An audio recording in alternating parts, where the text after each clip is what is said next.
Hello everyone, সামনে তো দুর্গাপুজো চলেই আসলো আর দুর্গাপুজোর অফারও স্টার্ট হয়ে গেছে আমার নেল স্টুডিওতে। তোমরা যদি কেউ করাতে চাও অবশ্যই এই নাম্বারে কন্ট্যাক্ট করে নিতে পারো। আগের দিন রাত্রিবেলা তো বলেইছিলাম, অনেকক্ষণ ধরে আবার বুকিং ছিল আর অনেক রাত্রির অবধি আমি কাজ করেছি। সকালবেলা আবার মেহেন্দিরও বুকিং ছিল, সেটাই আমি করে নিয়েছি।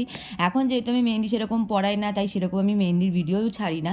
সামনে পুজো, তাই ভাবলাম স্টকে আর কয়েকটা জিনিস লাগবে, সেগুলো একেবারে কিনতে পেরে সবার ফার্স্টেই গেছিলাম আমাদের বাড়ির সামনে একটা দোকানে, কিন্তু সেখানে গিয়ে একদমই স্টক পাইনি।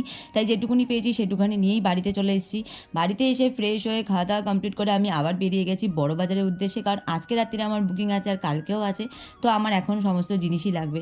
বেরিয়ে গেছিলাম, ওয়েদারটা তো তখন খুবই ভালো ছিল, কিন্তু বেরোনোর সাথে সাথে ওয়েদারটার অবস্থা দেখো। কিন্তু ভালো কথা, যাওয়ার সাথে সাথে যে কটা জিনিস আমার দরকার ছিল সব কিছুই পেয়ে গেছি। বাড়িতে এসেই সমস্ত কিছু গুছিয়ে নিয়েছি। আর দেখো কী কী কিনেছি। সবার ফার্স্টেই কিনেছিলাম ড্রিল, যেটার জন্য আমি বেসিক্যালি গেছিলাম। ড্রিলটা তো ওনাদের স্টকে একদমই থাকে না, যেই না আপডেট পেয়েছি তাই ভাবলাম একেবারে চলেও যায়, আর যেগুলো আছে সেগুলোও কিনে নিই। আর আজকে রাত্রিরে আমার একটা পায়ের বুকিং ছিল, আর এই হচ্ছে ফাইনাল লুক। তোমরা কিন্তু দেখে অবশ্যই জানিও কীরকম হয়েছে। আর তারপরে তো অনেক রাত্রি হয়ে গেছিলো, তাই আজকে আমাকে আনতে বাবা চলে গেছিলো সমস্ত কিছু।